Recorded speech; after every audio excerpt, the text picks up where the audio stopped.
Welcome to the show, guys. The beat writer saga continues here. I've got Troy. I hope I'm pronouncing it right. Troy, is it Troy Renck? Is that right? Renck, as if it were R-I-N-K. Renck. I'm terrible with producing names. You got you got to hear me sometimes when I'm pronouncing football players' names. Samaje Perine, Samaj Perine. I mix it all up. So we are talking Denver Broncos today. This is probably my favorite episode here today because I got so many questions, including I want to get to it. I'm just burning with anticipation with Melvin Gordon and Javonte Willams. I got to talk about that situation. But before we get into everything for fantasy and the outlook, I wanted to learn more about you, how people can find you, how you got into it, your story. People want to know. These guys tell me Broncos, he's the beat writer. He knows the inside information. I want to know who he is. So we'd love to learn who you are. Yeah, I mean, I appreciate it. Thanks for letting me be part of the show. I was a baseball guy forever. I graduated from the University of Colorado in Boulder, and then was a sports editor, bounced around, started covering Denver pro sports back in '96 with Broncos and Rockies. Ultimately, I covered the Rockies for 15 years for the Denver Post as a traveling beat writer. I switched over to football to the Broncos in 2014. I've been covering the Broncos ever since. I also covered the Broncos from 1996 to 2000. So this is my 11th year on the football beat, my 6th year on the football beat as part of as the Denver 7 insider of the ABC station here locally. So 90% of my work is covering the Broncos, doing reports on the Broncos, traveling around all the games. So it's obviously a blessing. It's a great job. Yeah, I mean, for me to do fantasy, it's an extreme passion for me to do what I love. And I'm glad that I'm meeting people as of late anyway, because I'm doing all the beat writers. I just had the Bills, the Bears, every beat writer. I'm trying to get everybody on. It's amazing that you guys are doing your passion, and we appreciate what you're doing because you're giving us that inside information that we may not get from other sources or other places. So you guys deliver such important information that's going on, because a lot of people like football, watching football is a passion, and to have that information is like, it's like our life. A lot of people look forward to it, especially for us fantasy people. Now, in regards to outlook this year, again, I kind of want to tell you how I feel because I'm very intuitive, but I'm like a purple belt if we're talking jiu-jitsu. You're like the black belt when it comes to knowing the Broncos. You're like feet on the street. I'm just very in tune. I'm tapped in. I'm aware. I know how players play. My prediction in regards to outlook, I think you guys have a really good season. Russell Wilson, I think his career gets reignited. I feel he gets a surge. I think he starts performing on a top level again. Again, this is my prediction. You guys, you could tell me if I'm completely wrong. In regards to Javonte and Melvin, a lot of people draft. Do you play fantasy by any chance? My sons do. I don't. It's like a secretary that would come home and answer the phone and take messages at night after a job. When you're working at 10, 12 hours a day, I just don't have time to do it right. But both my sons play, so I stay in tune, kind of tethered to it, but I don't play myself. I just kind of run out of time.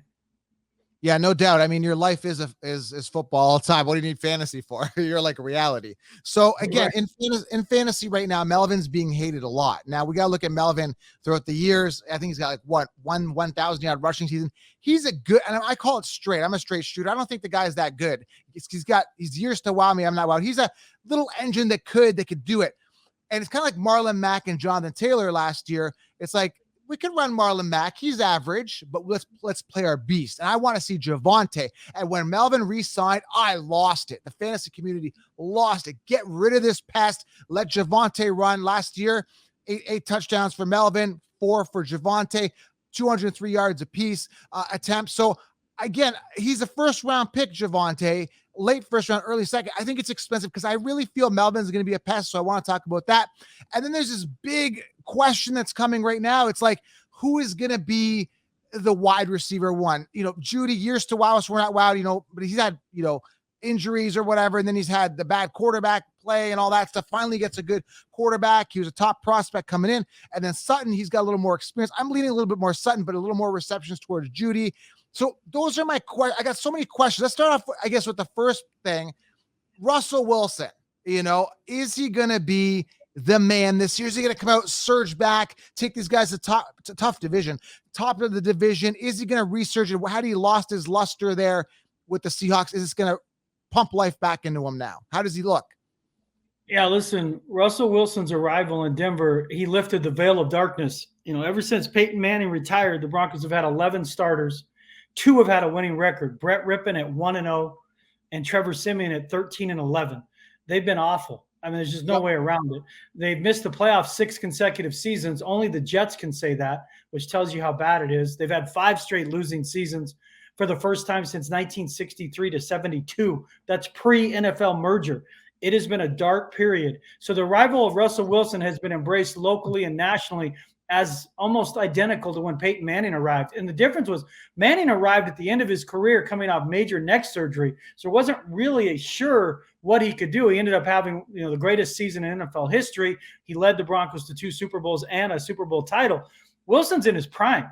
You're talking about a guy that's 33 years old. And remember this, Wilson orchestrated the trade to get to Denver. He had a complete no trade clause. He wasn't going just anywhere. The relationship with Seattle had deteriorated. He was kind of over the run first offense, play defense, and then Russell go win it in the fourth quarter. It reminded me almost of Dan Reeves when he coached John Elway back in the 80s. Wilson has come here. He and Coach Nathaniel Hackett have caffeinated the franchise. And Wilson, more than anything, he brings an accountability because of his resume. 9 Pro Bowls.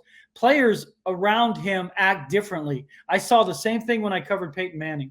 They show up early. They go to they don't miss film session. They do extra work because they know that Wilson is doing extra work. Right. And what's he look like? His attention to detail is just remarkable. And again, the last time I saw something like this was Peyton Manning.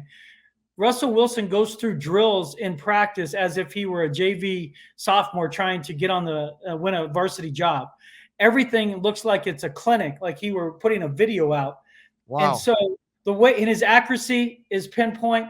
Everyone thinks he had a bad year last year, and he did, I guess, by his standards. He had 25 touchdowns, 6 picks.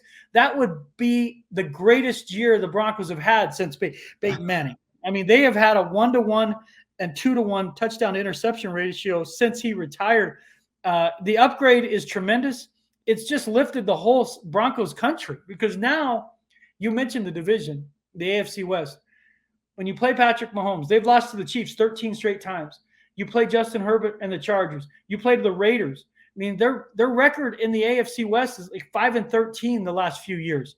Now, every Sunday, you feel like you can win that game. Maybe not at Kansas City. You wouldn't be favored. But every other game, you feel like with Russell Wilson, hey, we can win this game. Trust me when I tell you that wasn't the case the last 5 years. So he looks great.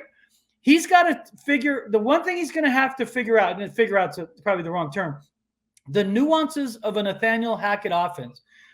Aaron Rodgers under Nathaniel Hackett got better. He became even more accurate. He started getting rid of the ball even more quickly.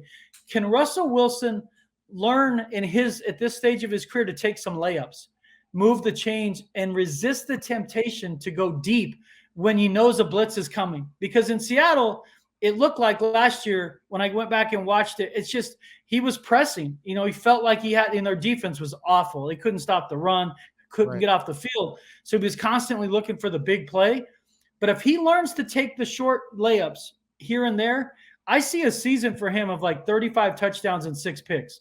I see him as a top 5 player in the league. I see him in the MVP conversation. Wow. Not winning MVP, but I see a guy that's going to have a huge year. And then the following year, I would see Broncos have a chance to win a Super Bowl. I don't see that this year necessarily, but yeah, he's been great. Everything about him has been great. He's been as advertised in every way.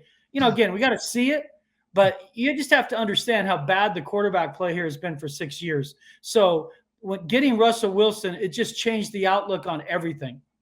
It's so refreshing to hear that from you because, again, I'm very intuitive, and that's what makes me so good at fantasy football. I'm not good at a lot of things, one thing I am good at is fantasy football and that intuition. It's just good to get that type of reassurance from you because so many people are sleeping on Russell Wilson now. And what happens in reality football maybe happens the same as fantasy. It's the same thing.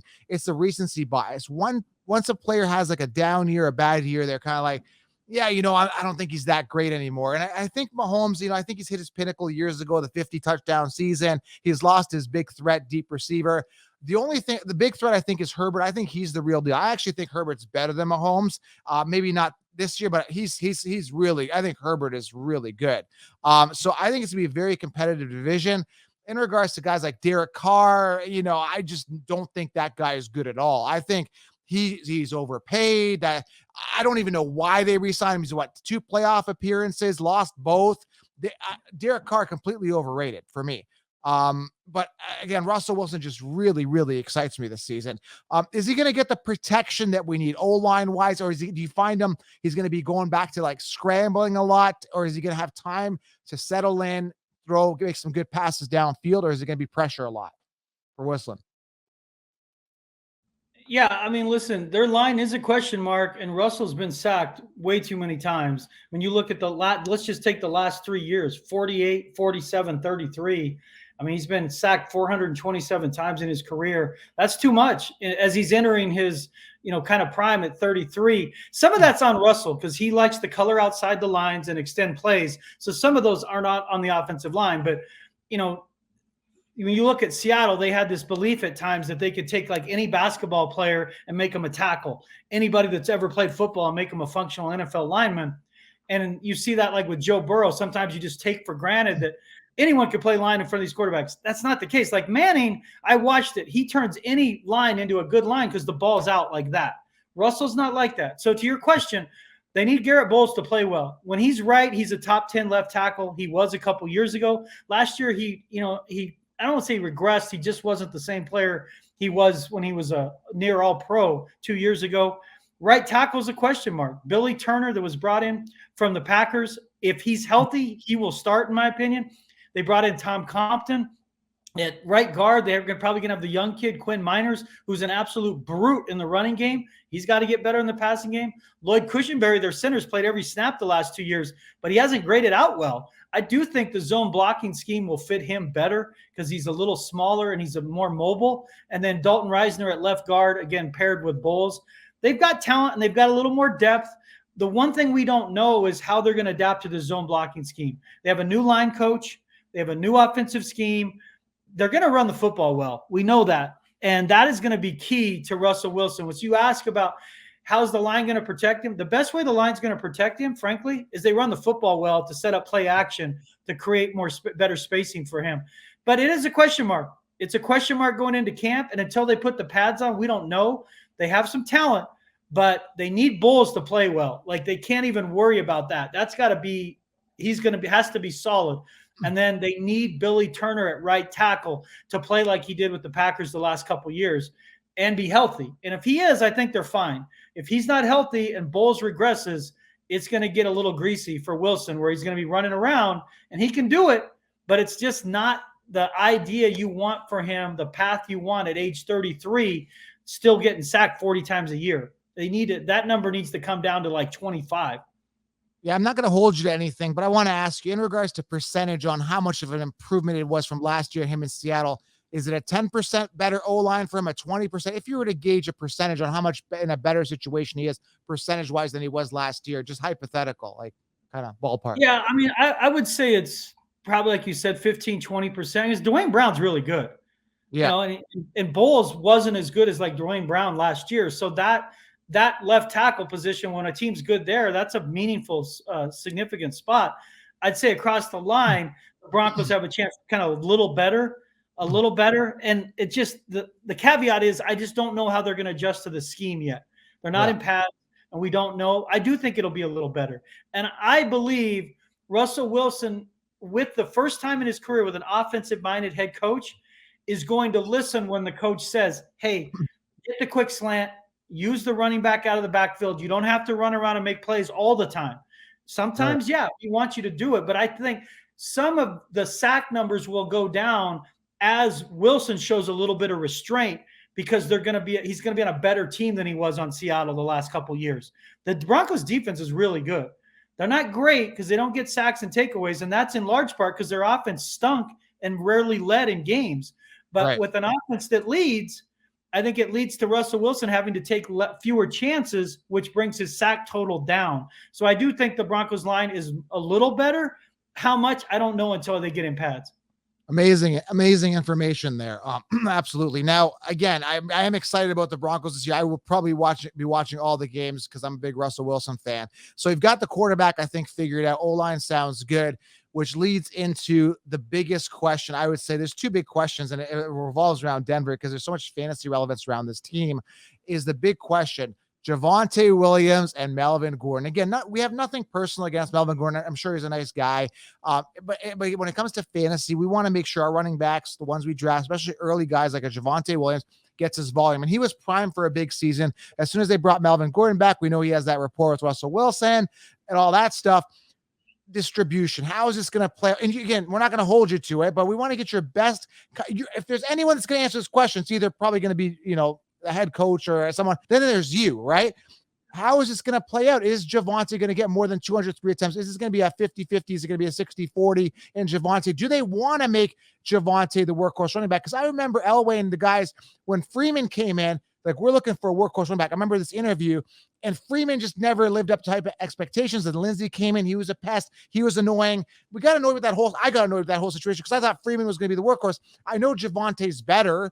Javonte is like, I don't know if he's Jonathan Taylor-esque caliber, but if he ran loose, had the 300 attempts, we're looking at a top 5 running back, possible MVP, possible, but Melvin's going to hinder him. So can you please lay out how this is going to play out? Because I'm dying to know. I'm going to stop talking. I'll let you talk. No, please. Yeah.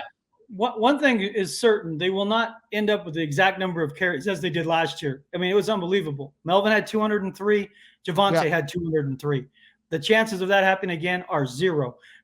Melvin averaged he averaged more yards per carry than Javonte last year. Melvin ended up with 10 touchdowns. Javonte had 8. Together, they were right at 1,800 yards and 17 touchdowns. I mean, that's a wonderful combination. So I get asked this too by fantasy owners. What's it going to look like? If I had to guess right now, and remember, Hackett wanted Gordon back. George Payton wanted Gordon back. So this idea that Gordon's just going to disappear, don't count on that, because you don't bring a guy back specifically at the request of a head coach and a GM and not give him a fair shake. If I had to guess, it's going to be the hot hand way more than last year, because I covered this with C.J. Anderson and Ronnie Hillman the year they won the Super Bowl. Ronnie Hillman started every game that year. C.J. Anderson finished every game. So I'm not saying that's what's going to happen here, but you're going to see the back that gets hot is going to get more carries. Based on the way he runs, it has a chance to be Javonte. Where I would caution fantasy league owners, because you'll get mad at it, is Melvin Gordon doesn't need Siri to find the end zone. The guy has a nose for the goal line. In 3 years with the Broncos, he's scored. I'm looking right at it. The 2 years, 9, 18 on the ground. You throw in another 3. He's had 20 touchdowns. He has his fumbles. It drives fans crazy. I understand that. But my point is, you could get into a situation where Javonte Willams has a game where he has 18 carries, 115 yards. Melvin has 10 carries, 60 yards, and 2 touchdowns because of the fact he's really good on the goal line. That would be the caution I would give fantasy owners. Is Javonte's going to put up numbers? I would believe he's going to end up with more like 55 to 60% of the carries. But when it comes to touchdowns, I don't know that, because of the fact that is Gordon's specialty, is getting in the end zone. And Russell Wilson knows him. He's going to trust him. Again, if there's fumbles, that's different. But I would just caution fantasy league owners that if you think Javonte is going to have 1,800 yards and 14 touchdowns, I don't see how that happens if Gordon's healthy, because Javonte's not going to get that many carries. Now, could he get to 270 this year? Yeah, he could. That's why I'm saying I could go back 270, take away 70 from Melvin, but take it easy if you think Javonte's going to end up with double-figure touchdowns. I don't know that he can in this offense if Gordon is going to be used at the goal line and on third down. And that's the thing. Melvin can catch the ball to the backfield. What saves Javonte is he also can catch the ball to the backfield. They're very similar in that way. It'd be a lot easier if I could tell you Javonte's the first, second down back, Melvin's the third down back. It could turn out that way, but it just as easily could be one game where Melvin gets hot and Javonte ends up the third down back. And so I caution fantasy league owners that you're not going to probably get 300 carries from Javonte Willams, but he's still going to be a stud. He's going to be a stud. And he might, week 8, he might get to the point where you just can't keep him off the field. Yeah. The one thing I saw last year, though, that I think fantasy league owners didn't see because we're out there every day, Javonte wore down at the end of the season. He wore down. because he runs with evil intentions. He seeks contact. He runs in such a violent manner that having a guy to spell him isn't the worst thing. You wouldn't want it if a fantasy league owner, the way they did it last year, but having a guy to spell him isn't the worst thing because he seeks contact. And the last 2-3 weeks of the season, he started taking on a little water. And I could see a situation more like Tony Pollard to Zeke Elliott than 203 carries, 203 carries. Right. But in saying that, if you had Zeke Elliott last year, there were probably times that you would like, why is Pollard in the game? It was easy to see because Zeke Elliott was hurt. I saw him in person last year. His knee was jacked up. But if they're both healthy, Javonte's going to get, in my opinion, more carries than last year, more carries than Melvin, but it's not going to be the number that some fantasy owners want.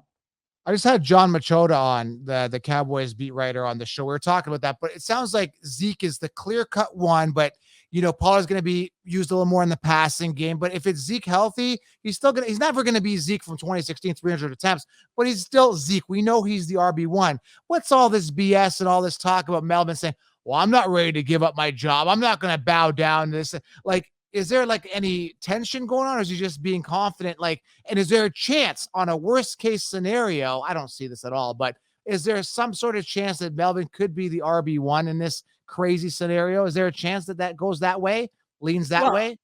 It could be there's no way either one of them is going to take the bulk of the carries.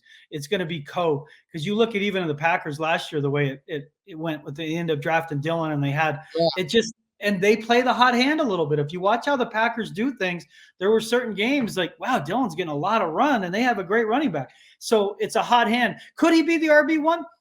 He could, because he knows Russell Wilson. He's a veteran. They know they have to win early, get off to a good start. Again, if he started, he might have the first series and Javonte has the second. So if I was a fantasy league owner, I wouldn't get caught up in the semantics of that. Where you watch the Broncos as a fantasy league owner as they get into the second and specifically the third quarter, who are they trusting now? Because that is more indicative of who the RB1 is. And again, I watched it play out with Ronnie Hillman and CJ Anderson. Ronnie started and got the first 2 series of the game. In the second half, he barely played because CJ Anderson was just bowling over guys. So if you're watching it early in the season as a fantasy league owner, I would watch the second half, late second quarter, and the third quarter in these games where you got to put a game away. Who's the running back now? Who's getting the most carries now? But you ask about Melvin, he's saying what I want him to say. I want to be the starter. The good news is he gets along well with Javonte. There's no friction between those two. Javonte has told me he credits Melvin for accelerating his learning curve. In the room, Melvin and Javonte get along. So it's not like they don't like each other and there's this weird tension.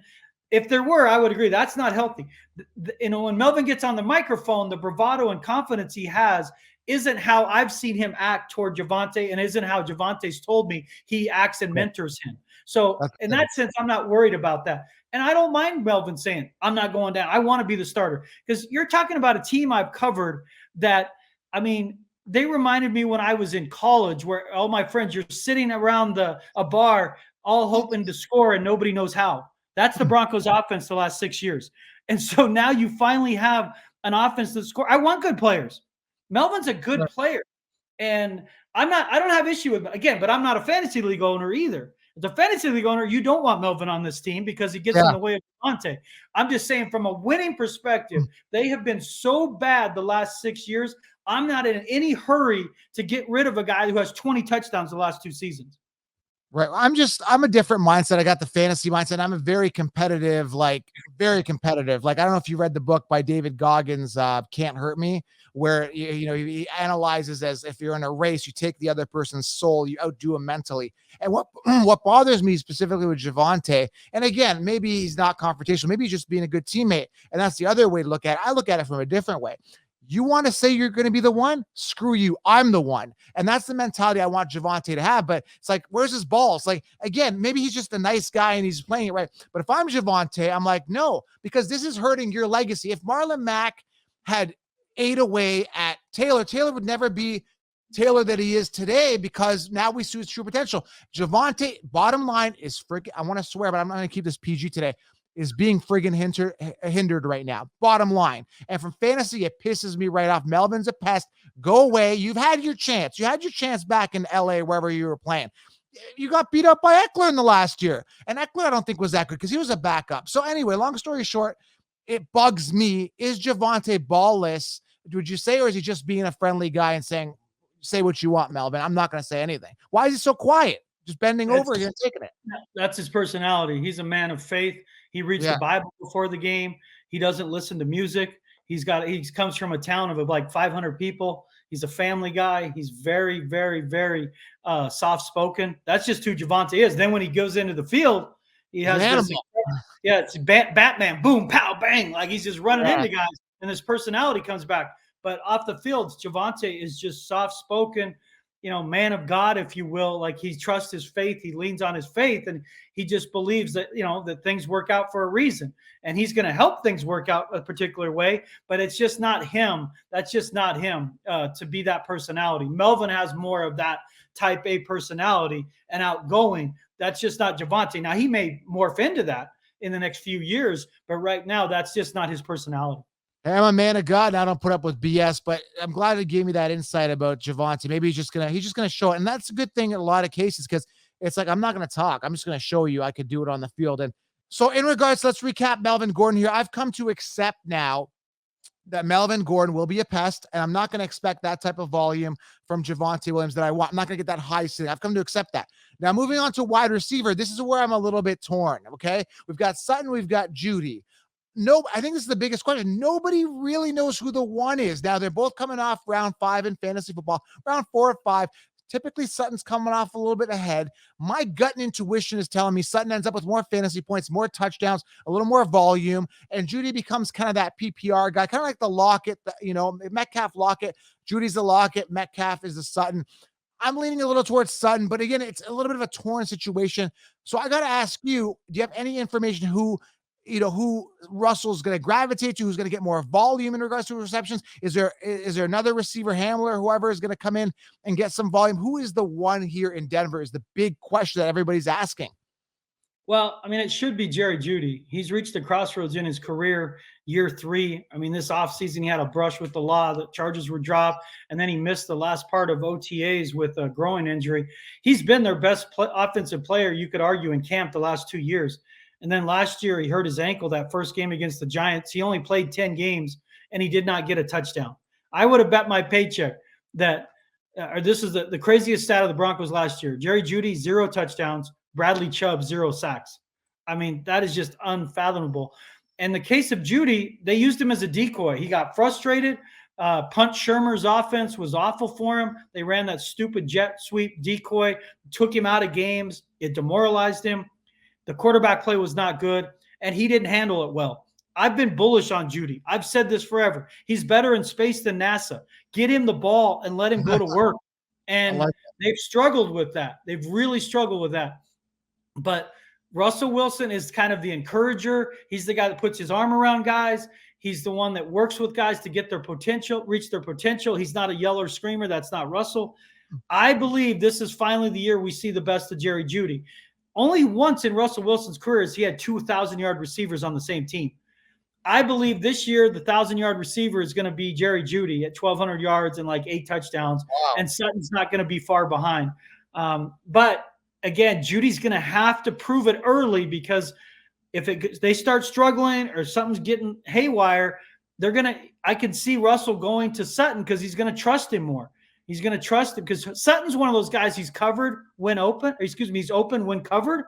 Can he get the burst back he had 2 years ago? Last year, he struggled to get space off the line of scrimmage coming off that ACL. This offseason, he looks better. He's getting space better.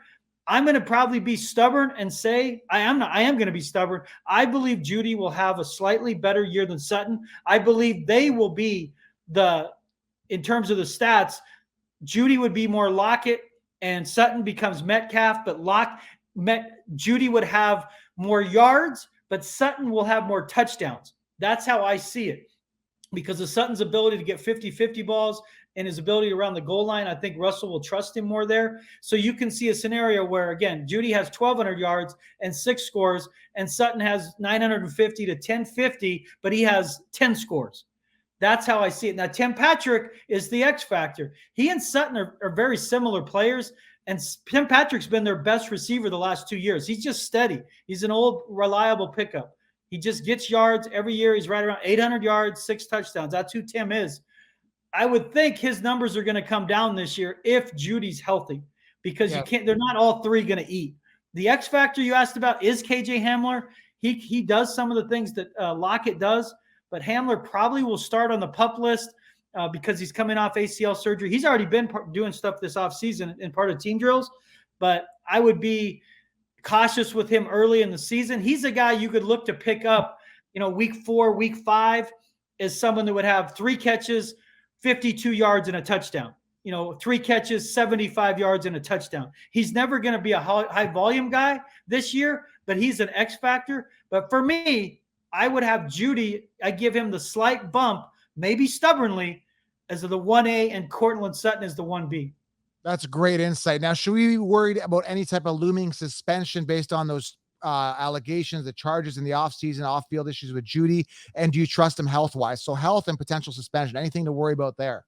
Yeah, the league hasn't ruled out a suspension, but again, it was a weird situation. He got into an argument with the mother of his latest child. She took his phone, he took her stuff, locked it in a car. She called the police and said, I want to get my stuff out. I want to go to the airport. I need my ID. I need my purse. Well, in Arapahoe County, if you're in a relationship with a significant other, that immediately, when you call the police out, one person's going to jail, and it brings this domestic issue into the charges. He spent a night in jail. The accuser showed up and said, I didn't want that. I just wanted my property back. And eventually, in May 31st, about 2 weeks ago, the DA dropped charges. So I would be shocked if the NFL disciplined Jeudy, because there wasn't violence in the incident. It was literally a property issue, and the charges were dropped. So I would not worry about a suspension for Jeudy. As for injury, I don't know. The ankle injury last year was flukish. He got tackled funny. His ankle got rolled up under on the turf against the Giants, and it looked like it broke it. And he missed, 6 weeks, 7 weeks counting the bye. I would say no. He's a tough guy. He does like to practice. And here's the thing. Barring a fluke injury, he knows his future's on the line in Denver. They already paid Sutton. They already paid Patrick. If Jeudy doesn't become the number 1 receiver, they might move him after the season. Like they're not going to pay 3 receivers. So I would, again, everything is set up for him to have a big year. And the legal situation, I would not worry about that in terms of a suspension. Injuries are flukish. He's had a couple flukish ones. I just think he's learned this brush with the law, this latest injury.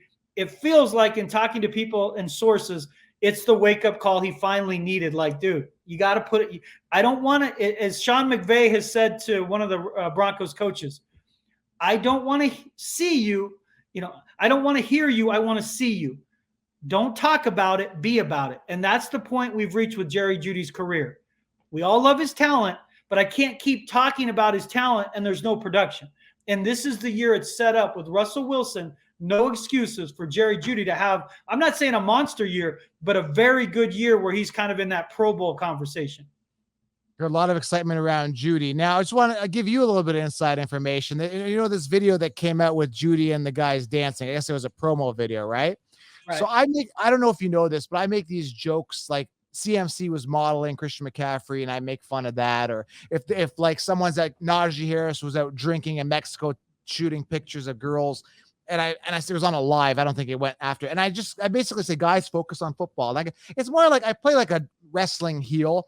So Jerry Jeudy actually messaged me just to give you this. So here's his DM from Jeudy. So what ends up happening is in July, when was it? Last year, I had Deebo Samuel on the show. I'm like, hey, I had Deebo. So I sent him like, I had Deebo. I'd love to get you on the show. He didn't read the message. So I do this post. It got like 25,000 views on my Instagram of saying, you guys, unacceptable that you guys are dancing. And he sent me this DM. He goes, let me see if it zooms in. He goes, asking for me to come on the interview, but you're hating. And he puts his hand on his head. That's Jeudy's. I just want to give you some information. So I'm probably not his favorite person now, but it is what it is. Like, you're hating on me, but you asked me to come on your show. I'm like, well, you never DM'd me back. And at the end of the day, I'm just on there joking around saying, hey guys, let's get in line here. Another guy, I just saw a video of what's the other guy? Hey, Hollywood Brown. He was out with Kyler. They were out smoking and gambling. I made a funny parody video, like a satire thing. So he DMs back in the comments saying, we're out here grinding. What are you talking about? Can't have fun on my birthday. I'm like, guys, it's just a joke. But anyway, that's kind of a thing that I've got going. It's a whole fantasy above all, and it really pisses players off. It is what it is. They get upset. I listen, I understand they get upset. I remain bullish on Jeudy. I believe it's finally going to happen. I've been, it feels like I'm a ride or die guy with him the last couple of years. And the talent is so real. When you see it, you're like, how can this guy not have a big year? So I remain bullish on Jeudy, and they need him to have a big year. And he needs it. Honestly, year 3, he needs it. This is huge information. I really, really appreciate it. And okay, just to wrap it up here, two quick things, but first, sorry. Go ahead. Is that Jerry Jeudy calling? This isn't live. You didn't see this. Just tight ends here. Is there anything, Albert and Greg, any type of volume, any fantasy relevance there with tight ends? Yeah, I mean, Albert Okwuegbunam's been a threat on seam routes this entire offseason. Greg Dulcich is a sneaky guy. He's one of those guys, if your tight end 1 is on a bye week or hurt, look at a matchup with Dulcich, because he could, again, be that kind of guy like Hamler, where there's a game he has 4 catches, 72 yards, and a touchdown. But the one thing to know about Albert O, there could be competition at that position with he and Dulcich. Okay. For me, it's going to come out to which one is a more consistently a better blocker, or more functional blocker. The way that offense is set up with Hackett, they try to make every play look the same. To do that, you have to have tight ends who can block, and otherwise it's a tell. But Albert Okwuegbunam, I would say tread lightly. Keep an eye on preseason with him, because he looked great on seam routes. But can he show the consistency in both catching the ball, and can he improve enough as a blocker to where you go, yeah, he's the one, and Dulcich is going to get snaps here and there? Or does, Okwuegbunam show inconsistency enough to where Dulcich, it's all of a sudden it looks like a 50-50. So I'd keep an eye on that, because Dulcich could be a fantasy sleeper as the season goes on, especially if you're on a bye week. Okay, and last thing is 2 more questions. Projected finish in regards to division. Do you guys finish on top? Or, I mean, this is a tough prediction because you got some competition. I definitely don't see, I see the Raiders at the bottom. That's easy. How does this finish with your division? I have them second. I have them going 11-6 behind the Chiefs. I got to see it. I've watched the Chiefs beat them 13 times. The Chiefs are more vulnerable. They are going to miss Tyreek Hill. As someone who's seen Tyreek Hill beat the Broncos, I think he was on the field for 9 of those games. I mean, he crushes them. And what more than anything, Tyreek Hill forced them to play in a way that left Travis Kelce in one-on-one matchups. Yes. Now, Kelce's, I'm not saying his numbers are going to change. I'm just saying how the Broncos defense him. They're going to be like, we're taking Kelce out. We're moving coverage to Kelce. We're going to see if the new guys can beat us. Because that Tyreek Hill, every play I talk to cornerbacks, and they're like, there's just fear and feeling in your stomach like he could beat us over the top. You're always rolling coverage to Hill. So, but that being said, I give the respect to, you got to knock the champ out. The key is the Broncos have to get off to a fast start, because Kansas City's first 8 games are brutal, an absolute UFC cage match. The Broncos could go 7-1. They have the easiest first 8 games of anyone in the league. They need to go 6-2 minimum. But for me, I'm going to stay conservative and say Broncos second in the division. They get a wild card at 11-6. Don't sleep on those Chargers. I'm a Herbert believer. I love Herbert. I was wrong on Herbert too, coming out of the draft. And then Chris Harris, who's a friend, he went to the Chargers, and I texted him, how's Herbert look his rookie year? And he's like, oh my God, this guy's the guy. And I'm like, oh no. Because I watched Pac-12 football here, and they didn't trust Herbert. They called a game plan that was so conservative, and then he crushed Wisconsin in the bowl game, and I should have trusted my eyes. And I was on the field with Herbert last year, field level. Oh my word. That dude, he's like Cam Newton. He's like 6'5", 250. Oh my God. His Brady Rodgers is gone. He's the face of the NFL in the next 3 years, guaranteed. Like, I think he's that good. Once Russell Wilson gets phased out and all these guys, I think he's the real deal. Yeah, Herbert is special. I know you don't like Carr, but Carr's at least a functional NFL quarterback. It's functional. He's better than it. He's serviceable. And I don't know what that's going to look like with he and Josh McDaniels, but McDaniels is hated here in Denver, like legitimately hated for his reign of error. where he tried to just run the franchise into the ground as his Gucci knockoff version of Bill Belichick. But they got Davante Adams, and they're going to be good, man. I can't wait to see these games in this division. It's going to be fascinating. Can't wait. It's going to be crazy. But again, Carr is like I compare him to like a Tannehill. He's just kind of those guys that he's just a plug guy. He's like a Jay Cutler. Like, he's just there. He's not going to get him anywhere deep into the playoffs or win a Super Bowl. I think it's just killing time with guys like that. He's not a franchise guy where you got a Herbert. Wilson can take you there. Guys like that. You got to have those guys, or else I think you're just wasting time, to be honest with you. So yeah, and if you don't have a quarterback right now in the league, as the Broncos have learned, you got no shot. No shot. Like the Steelers. Maybe he does a better year, but I think he's just a little engine that couldn't. Or they're just placeholders. That's it. How many times is the team has the worst quarterback in the division win the division? That's been the Broncos ever since Manning retired. You could argue they had the worst quarterback in the division every year since he retired. I look at the Bears like 2 years ago. Trubisky was like the worst quarterback in that division, and they won. And then what do? They get knocked out by the Saints, and they score like 9 points. That's who you are when you don't have a franchise quarterback. Yeah. Right now, the way the league is set up, if you don't have a top quarterback, you can't win.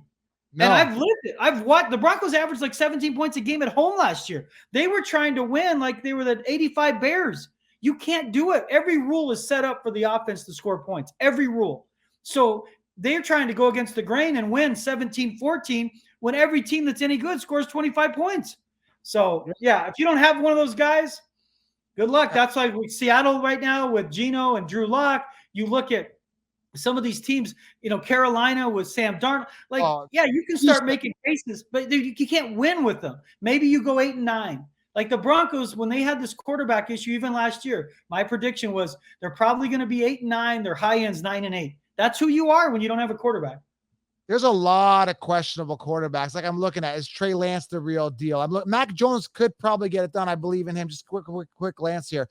I'm looking at other guys that are wasting time. Davis Mills, like what are you doing there? Like I'm just not seeing it with Davis Mills. I could be wrong, but you see a guy like Joe Burrow, Bengals, you wouldn't expect it. When you got a special player, he'll take you there, right? Yeah, well, you got like 6 or 7 in the AFC. That's why the NFC is so easy. You got Aaron Rodgers, Tom Brady, and Matthew Stafford. I mean, there's like 3 teams I look at in the NFC that I say, okay, those 3 teams could win the Super Bowl. AFC, it could be like 7 or 8 teams because of the quarterbacks. Herbert, Burrow, Josh Allen, Patrick Mahomes, Russell Wilson. I mean, you could make a case for any of those teams to get hot and win a Super Bowl. And the NFC, I see like 3 teams that could win the Super Bowl. Yeah. Man, great interview here. Last question here. I said there was 2. We kind of went off on a tangent there. Last one. Is there any type of inside information that that's not mainstream or not public that you can share with us? Like maybe a special handshake that goes on in the locker room, a special camaraderie. Are Russell Wilson, is he out for dinner with Jeudy? Do their wives and girlfriends get together? Are these guys having dinner? Is there anything we know in regards to maybe give us a fantasy edge with something that it's an inside information that we don't know? Anything at all? Well, a reason to believe in Russell Wilson. He has an office at the Broncos headquarters. Wow. This is a guy that sleeps like 4 hours a night. He's been everywhere in between this offseason, from the White House to Monaco he just delivered the commencement speech at Dartmouth. He went to New York for the unveiling of Sierra's swimsuit issue cover, his wife. And football never suffers. He has a private jet. He has a performance team that's with him all the time. And he has an office at the Broncos complex. The guy is unbelievable, his attention to detail. And guys show up early to work with him. That's what I'm seeing. When I saw that with Peyton Manning, he would show up 10 minutes. He'd get out to practice 10 minutes early and have linemen going through the blitzes. Not that the coaches thought the opposing team was going to do, but the ones Peyton would say, we know they know this. Let's practice this other blitz because they're going to recognize right away that we know that. And so 10 minutes a day with his offensive line times 5, all of a sudden he's got an extra hour of practice. That's how Russell Wilson is. Every little detail matters. And it's not eyewash. It's not fake. This is who he is. His work ethic, he's told me this in an answer multiple times. Winning is a lifestyle, and he means it. And the other thing to note, he's going to have the receivers back out either in San Diego or in Denver to do a passing camp like 2 weeks before training camp. They are going to hit the ground with no excuses, ready to roll. But the one thing I would point out is don't believe that Russell Wilson's going the other way. He has everything about his legacy to prove right now, because he knows if he wins a Super Bowl with Denver, now he's joined Tom Brady and Peyton Manning as the only quarterbacks to win with two different teams. I think he's a Hall of Famer already, but he knows if he wins another one in Denver, it's a first ballot, no doubt, Hall of Famer. So know that about Russell Wilson. He has a chip on his shoulder right now that's the size of a bag of Doritos.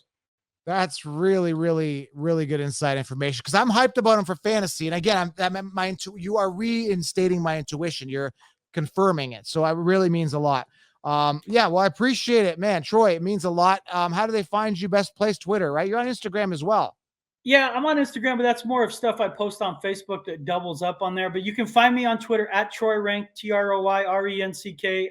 I'm pretty interactive with my Twitter village is fantastic. Folks are great, and I'm pretty interactive there. I'm also on Facebook at Troy Renck. I don't respond as quickly there. I'll respond, but if you want an immediate response, reach me on Twitter at Troy Renck, or you can always email me at troy.renck at troy.renck at kmgh.com. I love interacting with fans. I love, because they give me insight that I don't have. You guys and fantasy league owners watch it with a passion. You're so invested. I love it. I mean, my sons play college baseball. One of them works now for the Dodgers. The other's still playing college ball.